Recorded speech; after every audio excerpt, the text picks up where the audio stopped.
de paz con el capítulo 3, elementos fundamentales de la cultura de paz. En el presente capítulo trataremos el tema relativo a la cultura de paz, con el objetivo principal de que nos ayuden a mejorar nuestras relaciones de convivencia para ser proactivos, más tolerantes, solidarios, equitativos y justos. En otras palabras, nos convertiremos en agentes de paz. La cultura de paz es definida por la UNESCO como el conjunto de valores, actitudes, tradiciones, comportamientos y estilos de vida basados principalmente en el respeto a la vida, el fin de la violencia, la promoción, la práctica de la no violencia por medio de la educación, el diálogo y la cooperación, el respeto pleno y la promoción de todos los derechos humanos y las libertades fundamentales, el compromiso con el arreglo pacífico de los conflictos y el respeto y el fomento de la igualdad de derechos y oportunidades de mujeres y hombres, y encuentra en la mediación una herramienta eficaz para el logro de este loable objetivo. La UNESCO menciona que la cultura de paz se integra por un conjunto de valores, actitudes, tradiciones, comportamientos y estilos de vida. ¿Qué se entiende por valores? El doctor Juan Escamés, quien menciona que estos son ideas o creencias en extremo arraigadas a partir de experiencias significativas, relacionadas con el bien hacer. Por tanto, los valores están íntimamente relacionados con la propia existencia de la persona, afectan a su conducta, configuran y modelan sus ideas y condicionan sus sentimientos. Es decir que los valores determinan nuestra manera de pensar y actuar. Por tanto, si queremos construir sociedades donde se respeten las diferencias, se practique la tolerancia, la no violencia, la democratización de las relaciones y la solidaridad, es necesario reconocer, adoptar y aplicar estos valores a nuestra vida diaria. Entendemos por actitud aquella predisposición positiva o negativa hacia algo. En el humano, por lo general, se encuentra conformada por tres componentes: el cognitivo, afectivo y el conductual. Los valores configuran nuestras actitudes o comportamientos frente a una determinada situación. Es decir, las consecuencias derivadas de la aparición de un conflicto pueden ser buenas o malas dependiendo de la forma en que abordemos. Serán negativas cuando nuestra conducta, actitud o comportamiento esté dirigido a disminuir, insultar o dañar a la persona. En cambio, los resultados serán positivos si manejamos al conflicto con una actitud pacífica, respetuosa, empática y solidaria. Esto solo será posible mediante la interiorización de los valores que integran a la cultura de paz. Una vez que los valores son insertados, promovidos y respetados en las sociedades, todo el conocimiento adquirido por los largos años de sociabilización se va transmitiendo de una generación a otra, de padres a hijos, lo cual se denomina tradición, que no es otra cosa más que la enseñanza de la cultura que tutelará nuestros futuros comportamientos y estilos de vida.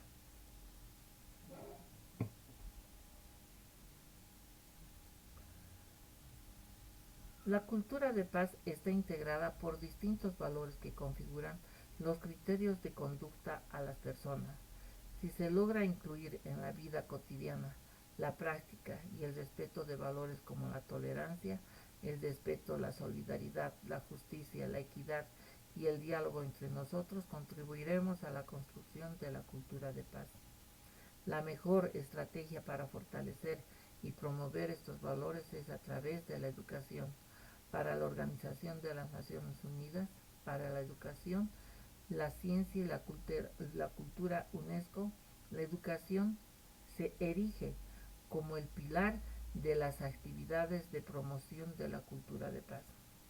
La cultura de paz y la educación mantienen así una interacción constante, porque si la primera es la que nutre, orienta, guía, marca metas y horizontes educativos, la segunda es la que posibilita la construcción de modelos y significados nuevos.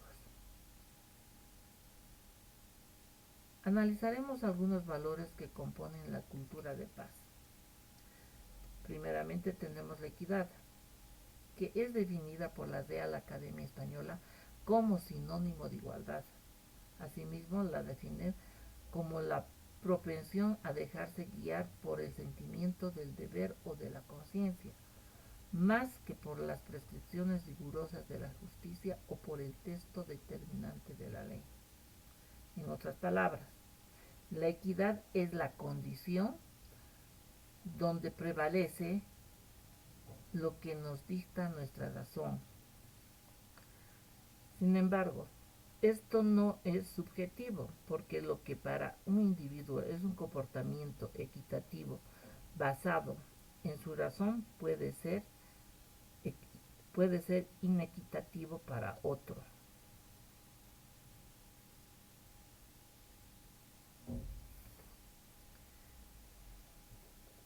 Ese sentimiento del deber ser que nos dicta nuestra conciencia, el cual consideramos como equitativo, se construye mediante nuestras vivencias, costumbres, tradiciones y normas, que pueden variar por las situaciones geográficas de los individuos.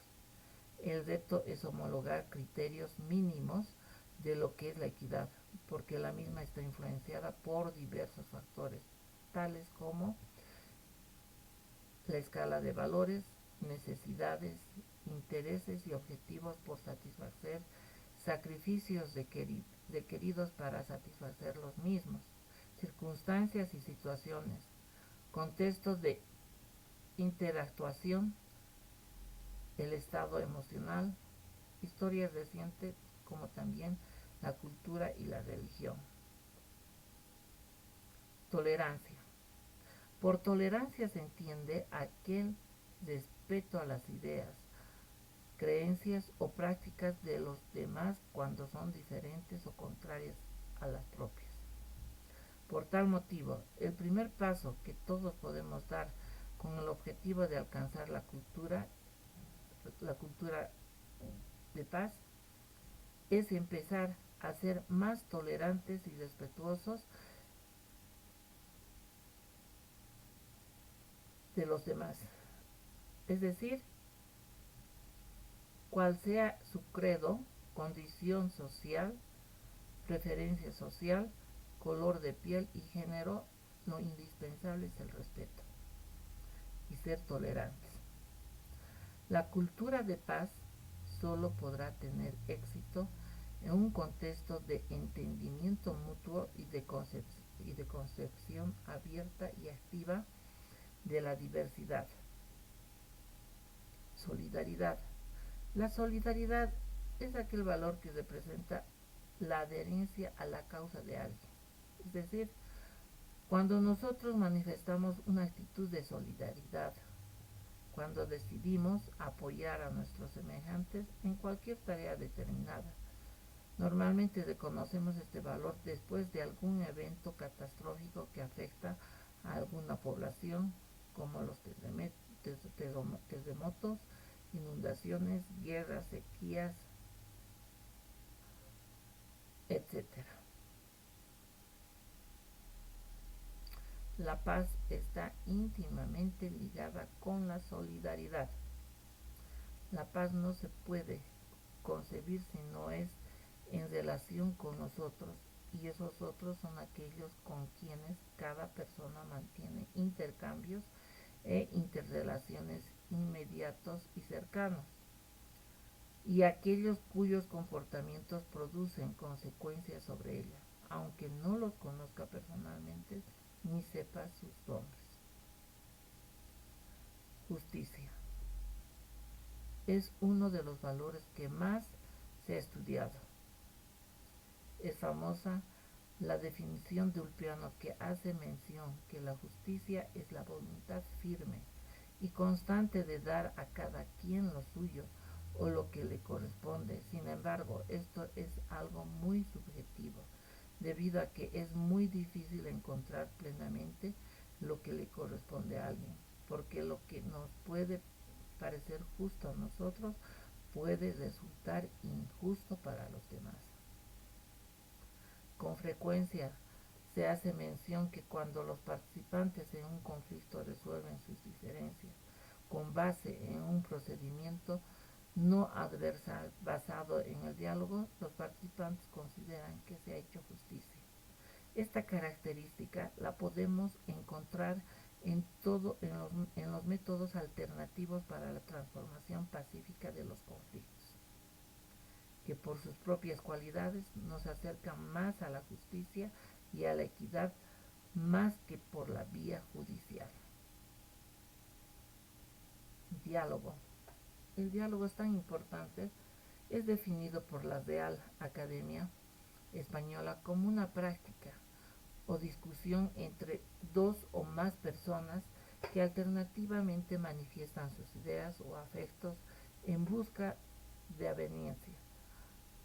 Uno de los pilares fundamentales en la creación de sociedades pacíficas es el diálogo, pero un diálogo transformativo, un verdadero diálogo por la paz que fomente la empatía, la solidaridad, el respeto, la tolerancia, la práctica de la no violencia y la injusticia social. Libertad. La libertad es definida como aquella facultad natural que tiene el hombre de obrar de una manera o de otra y de no obrar, por lo que es responsable de sus actos. La libertad, junto con el derecho a la vida, constituyen los derechos y los valores fundamentales desde los cuales comienzan a erigirse los derechos humanos. Es decir, si no somos libres, de nada servirán los demás valores o derechos. La libertad tiene varios enfoques que van desde la abolición de la esclavitud, la libertad de expresión, la libertad de credo y religión, hasta la libertad de tránsito, entre otras más.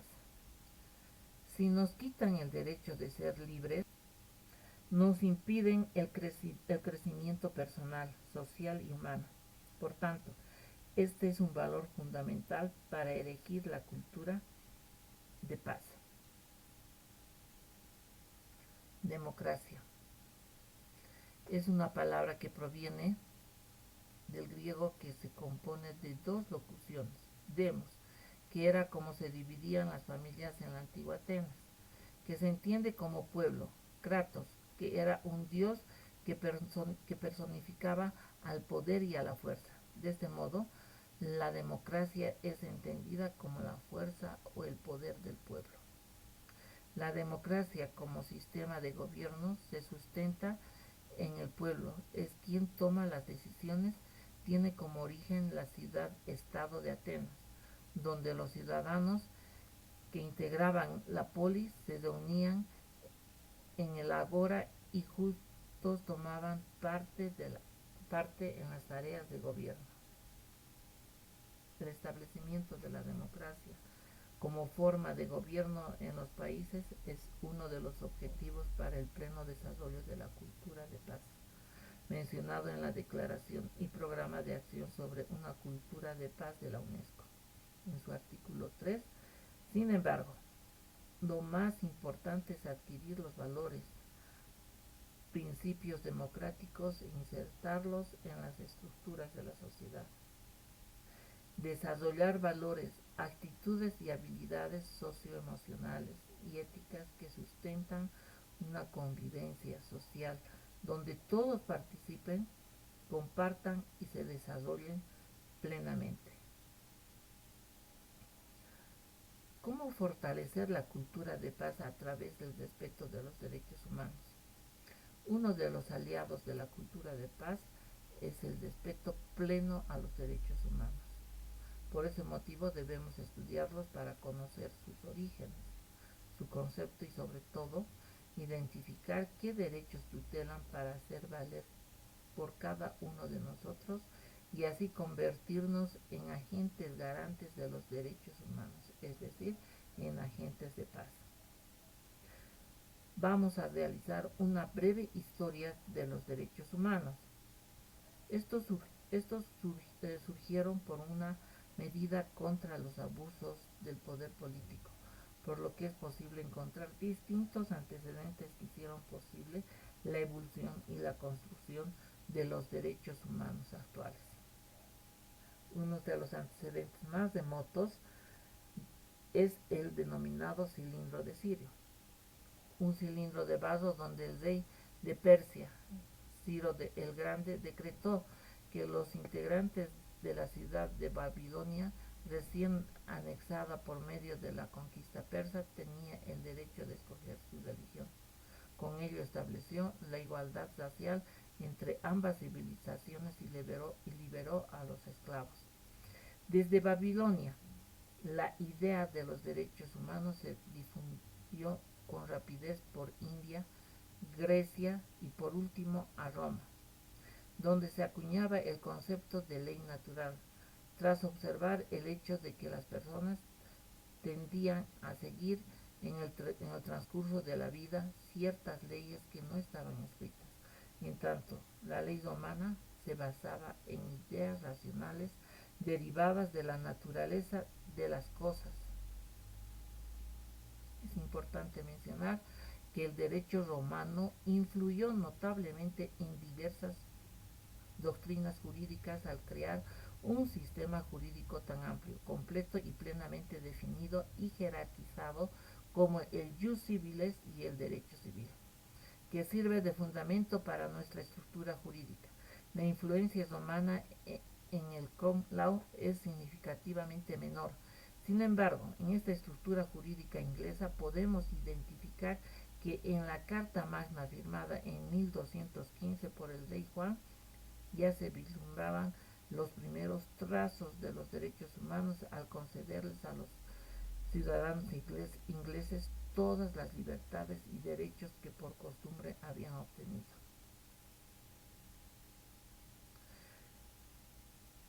Un documento que se puede comparar con la Carta Magna inglesa fue la Carta de Maden o Kurukan Fuga, proclamada en Malí en el año de 1222 y que en algunos de sus capitulados menciona la paz social, la abolición de la esclavitud, la libertad de expresión, la educación de las personas, entre otros derechos más.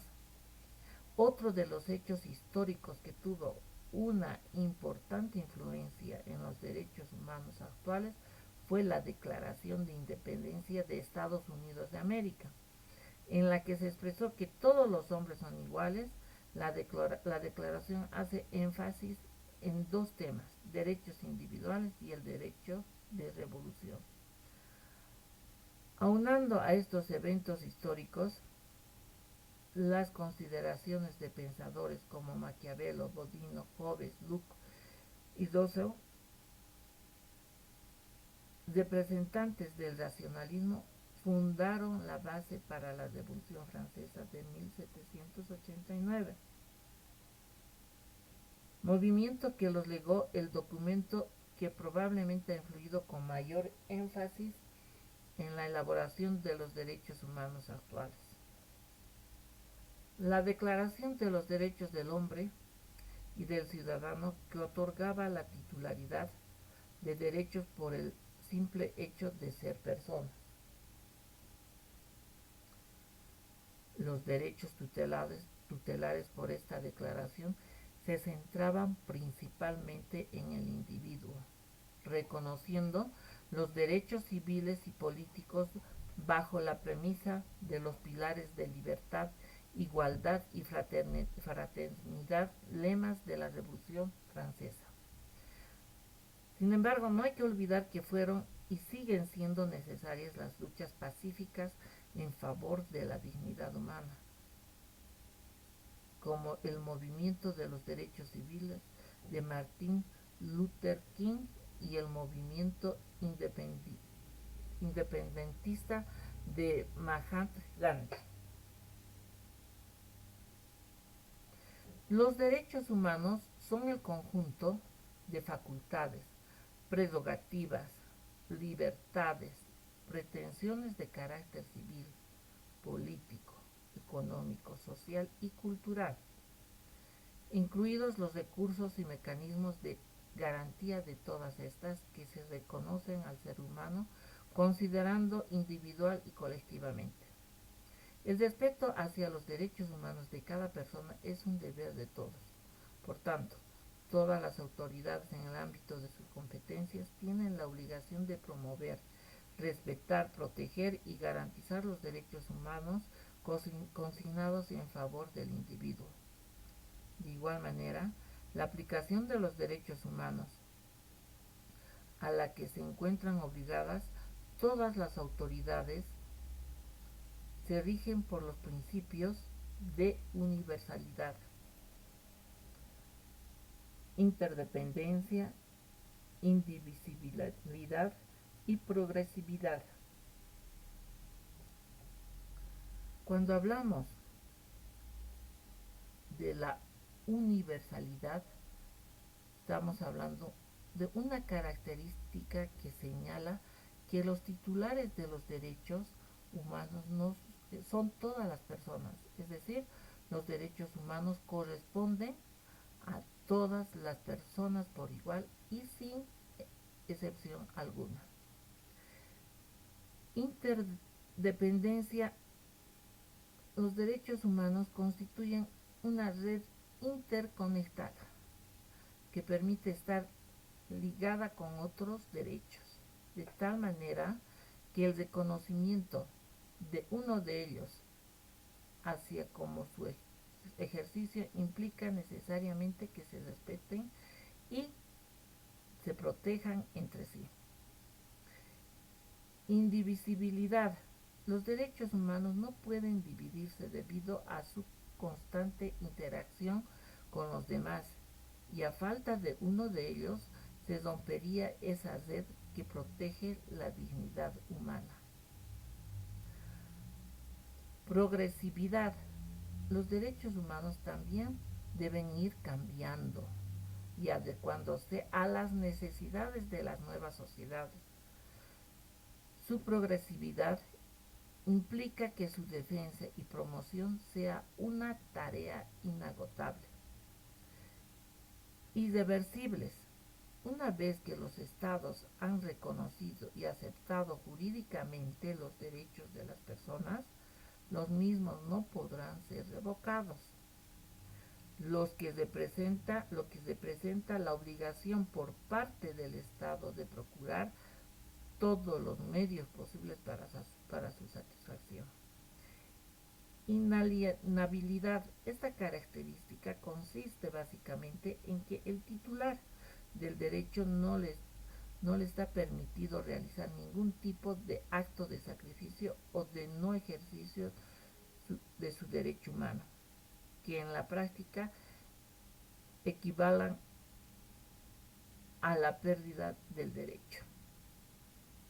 Por tanto, podemos concluir que los derechos humanos son facultades o atributos que poseen todos los seres humanos sin excepción alguna, por la sola razón de su pertinencia al género humano, que los mismos van adecuándose y solucionando los retos de las nuevas sociedades, que indistintamente del género, raza, condición, idioma, edad y religión, protegen y velan el bienestar y dignidad humana, apoyándose entre sí al estar intercomunicados y crear una red que auxilie en la construcción, mantenimiento y consolidación de la paz. Clasificación de los derechos humanos. Los derechos humanos han ido reconociéndose poco a poco, es decir, han subido escalafones en la protección y cobertura de distintas esferas de las personas, que hacen posible su clasificación para su mejor estudio. Los derechos humanos han sido clasificados atendiendo a diversos criterios. Así, podemos encontrar clasificaciones que atienden a su naturaleza, a su origen, su contenido y a la materia a la que se refieren. Es famosa la clasificación del jurista checo Pacak, quien clasificó los derechos humanos en 3 generaciones. El agrupamiento de los derechos humanos en generaciones no significa que algunos tengan mayor o menor importancia sobre otros, pues todos estos se encuentran en la dignidad humana, el principio y el fin a alcanzar.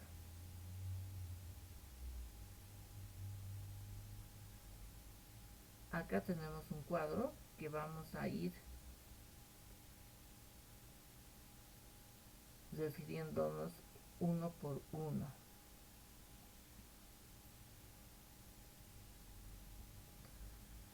En términos generales, los contextos histórico, político, económico, cultural fueron los detonantes para que surgieran las distintas generaciones de los derechos humanos. Cada generación pretende paliar las injusticias y abusos que se cometían y lograr el establecimiento de un orden centrado en la satisfacción de sus necesidades. La primera generación de los derechos humanos surge debido al control absoluto de quienes tenían el poder y limitaban o eliminaban algún tipo de libertad.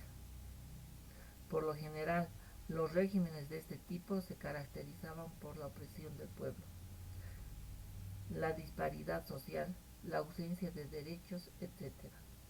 Tal fue el caso que originó una de las revueltas más conocidas de la historia, la Revolución Francesa en 1789. Este movimiento, que fue totalmente violento, se convirtió en la opción que eligieron los franceses para combatir el sistema político de su época, al cual se le conoce como absolutismo. Durante la Revolución Francesa, el principal objetivo revolucionario consistía en obtener la libertad y la participación ciudadana en las decisiones políticas. Por tal motivo, a esta generación se les conoce como la generación de los derechos civiles y políticos. Los derechos civiles y políticos son aquellos derechos que tratan de garantizar la libertad de las personas. Su función principal consiste en proteger al individuo de los excesos del Estado y limitar la intervención del poder en la vida privada de las personas, así como garantizar la participación de todos en los asuntos públicos. Los derechos civiles más importantes son derecho a la vida, derecho a la libertad ideológica y religiosa, derecho a la libre expresión y derecho a la propiedad.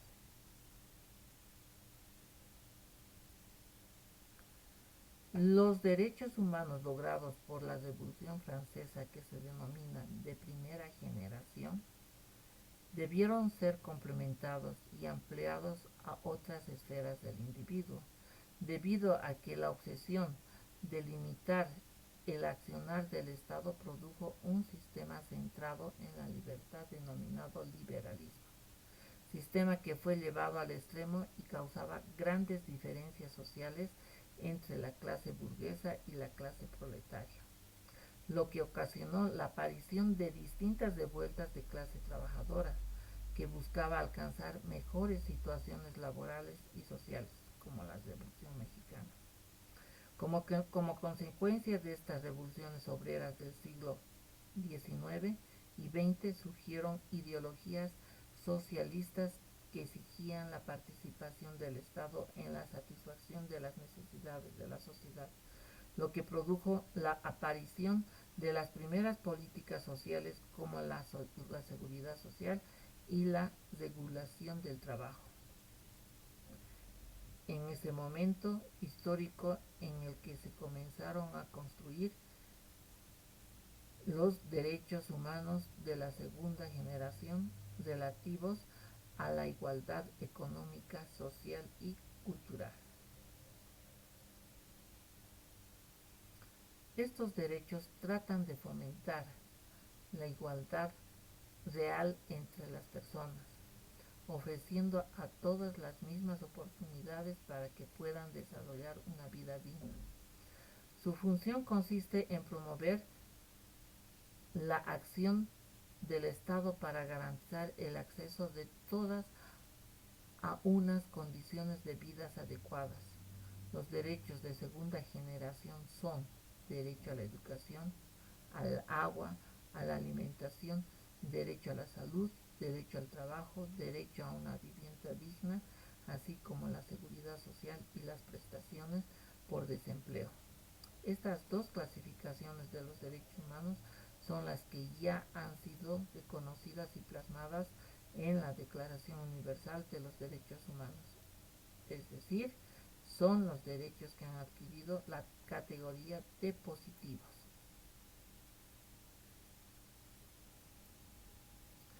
En época más reciente se han estado realizando diversos esfuerzos para ampliar los derechos humanos y abarcar aspectos como el ambiente, las tecnologías de información y de comunicación, la paz, entre otros. Trasladar estos nuevos valores de lo moral o filosófico hacia la categoría jurídica de derechos humanos ha sido, desde hace algunos años, una de las prioridades de distintas organizaciones, como la Asociación Española para el Derecho Internacional de los Derechos Humanos, la cual ha emprendido un viaje académico, científico y social con el objetivo de promover la codificación, el desarrollo progresivo del derecho humano a la paz. También es integrante de los denominados emergentes. El objetivo de la tercera generación es promover los, todo lo relacionado con la solidaridad y cooperación entre las naciones, para paliar las carencias como la pobreza extrema, la hambruna, la contaminación, entre otras. Los derechos humanos emergentes pretenden fomentar la solidaridad entre los pueblos y las personas de todo el mundo. Su función es promover unas relaciones pacíficas y constructivas que nos permitan afrontar los nuevos retos a los que se enfrenta la humanidad. La inclusión social desde la perspectiva de la cultura de paz y de los derechos humanos, actualmente estamos inmersos en una complicada estructura política, social y económica que no es capaz, al menos por ahora, de evitar que millones de personas se encuentren en situación de vulnerabilidad, riesgo o incluso de exclusión social debido a múltiples factores. Uno de los grupos que se encuentra en especial riesgo es el de las personas con discapacidad. La vulnerabilidad entendida como una condición social de riesgo, de dificultad, que inhabilita e invalida de manera inmediata o en el futuro a los grupos afectados en la satisfacción de su bienestar, son necesariamente estas personas que se encuentran y son las personas con discapacidad. La exclusión social es un fenómeno multidimensional que impide a los individuos participar con plenitud en la sociedad donde viven. Este proceso sería el resultado del mal funcionamiento de alguno o varios de los 4 componentes sociales a las que vamos a nombrar, y son los siguientes: el sistema democrático jurídico legal, que debe velar por la integración social de todos los ciudadanos; el mercado de trabajo, que debe velar por la integración económica; el estado de bienestar, que debe velar por la integración social; la familia y las relaciones de proximidad, que deben velar por la integración interpersonal.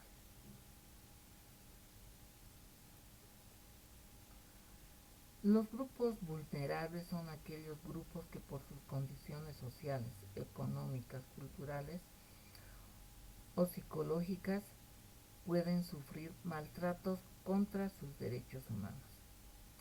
Dentro de este grupo se encuentran insertadas las personas de la tercera edad, personas con discapacidad, mujeres, niños, pueblos indígenas y personas con enfermedades mentales, personas con VIH-Sida, trabajadores migrantes, minorías sexuales y reclusos o ex-reclusos, entre otros grupos. La inclusión social es un proceso que asegura que aquellas personas en riesgo de pobreza y de exclusión social aumenten las oportunidades y los recursos necesarios para participar completamente en la vida económica, social y cultural, así como para gozar de unas condiciones de vida y de bienestar que se consideran normales en la sociedad en la que viven. La inclusión social asegura que se tenga mayor participación en la toma de decisiones que afecten a sus vidas y el acceso a sus derechos fundamentales. En nuestra sociedad occidental y postindustrial, la plena integración social pasa por la participación de las personas en tres ejes básicos. El primero, el mercado, o la utilidad social aportada por cada persona como mecanismo de intercambio y de vinculación a la contribución colectiva de creación de valor. 2. La redistribución que en especial llevan a cabo los poderes y las administraciones públicas. Tercero, las relaciones de reciprocidad que se despliegan en el marco de las familias y las redes sociales.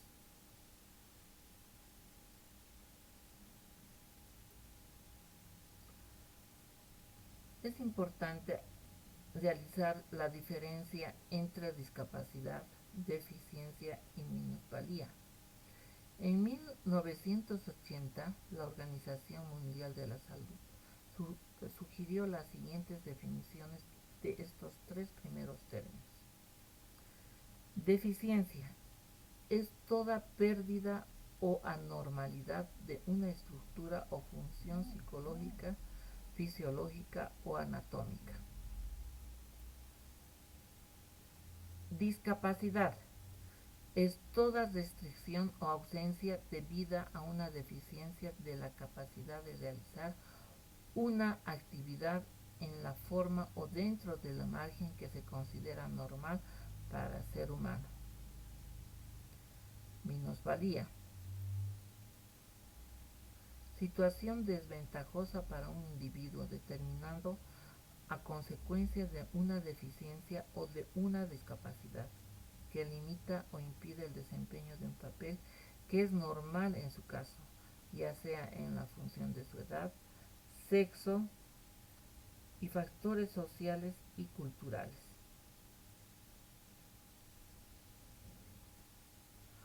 Las deficiencias y discapacidades pueden ser temporales o permanentes,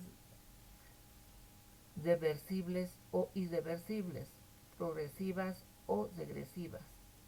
La situación en que se encuentran las personas puede determinar la medida en que su discapacidad es motivo de minusvalía para ellos.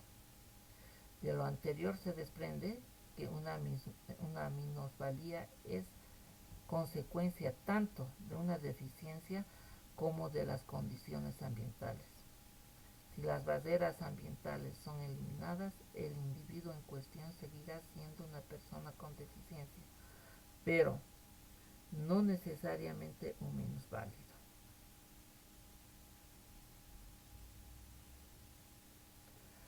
La exclusión social de las personas con discapacidad.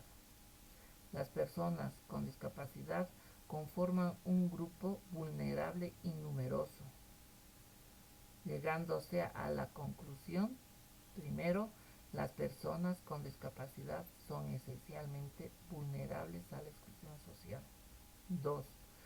Los ingresos medios por familia son sustancialmente menores en una familia con una persona con discapacidad. Existe una clara correlación entre la gravedad de la discapacidad y el grado de pobreza y exclusión. Las mujeres con discapacidad son víctimas frecuentes de la pobreza y de la exclusión social. Las personas que viven en instituciones no padecen una pobreza financiera grave, aunque experimentan una extrema exclusión.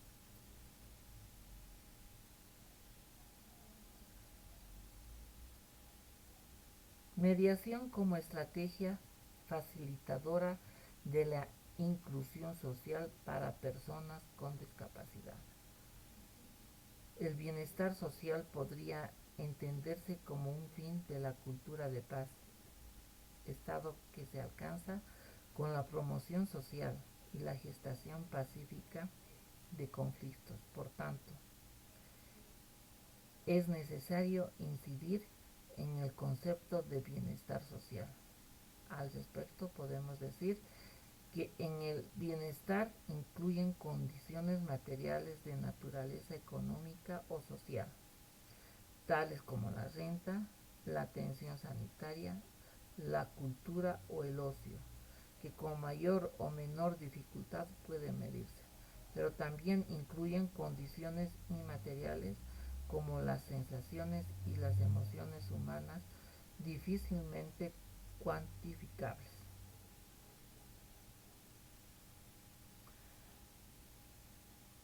La emocionalidad humana y otras condiciones inmateriales, como la autodeterminación, el empoderamiento, la satisfacción personal y la sensación de pertenencia, se incluyen con el concepto de bienestar, condiciones inmateriales que pueden promoverse a garantizarse bajo la óptica de la cultura de paz. La cultura de paz es el interés por la gestión positiva de los conflictos y la promoción por su resolución de forma pacífica. Para ello, hemos de aproximarnos al concepto de mediación, entendida como el método alternativo de la resolución positiva de conflictos.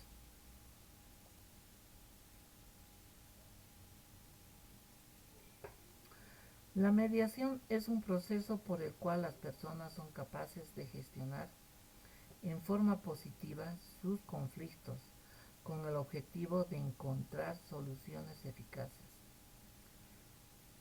Es un proceso novedoso que introduce la concepción del conflicto como situación neutral, inherente a las relaciones humanas y cuyos resultados y repercusiones van a depender de la gestión de las personas que desarrollen en torno a la situación conflictiva.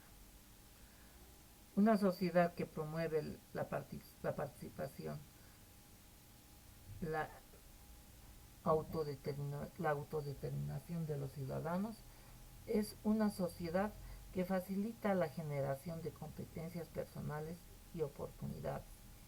La promoción de la mediación como método alternativo frente a la tradicional litigio es una estrategia social generadora de capacidad, participación, compromiso, diálogo, consenso y paz.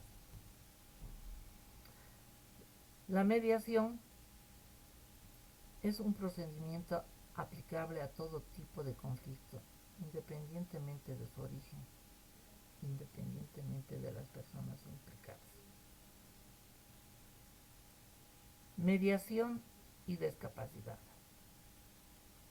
Los problemas de relación, comunicación, toma de decisiones, participación, etc. en las familias que tienen una persona en situación de discapacidad son muy frecuentes y su solución a través de la mediación puede ayudar a mejorar el bienestar de todos. La esencia de la mediación se encuentra en proceso en virtud del cual Un tercero, el mediador ayuda a las partes a encontrar la solución a sus conflictos, una solución que debe satisfacer a todos los partícipes por igual. La mediación nos lleva a potenciar la capacidad de la autodeterminación de las personas, es decir, al reconocimiento de sus derechos y de las necesidades de elegir por sí mismo y adoptar sus propias decisiones. La mediación es una estrategia aplicable en el ámbito de la discapacidad que tienen como objetivo principal la gestación y la resolución del conflicto, a la par que ofrece a las personas implicadas una opción en la que pueden sentirse parte activa y reconocida por ellos. Para favorecer su inclusión social y garantizar los derechos fundamentales y la igualdad de todas las personas independientemente de su condición. La ampliación de la mediación con personas con discapacidad despierta un interés especial como alternativa a la resolución de conflictos existentes en un momento histórico. Todas las instituciones reciben una conflictividad cada vez más alta por falta de recursos, además de carecer de estrategias propias para solucionar las mismas. Señores estudiantes, continuaremos con esta lección la próxima clase. Muchas gracias.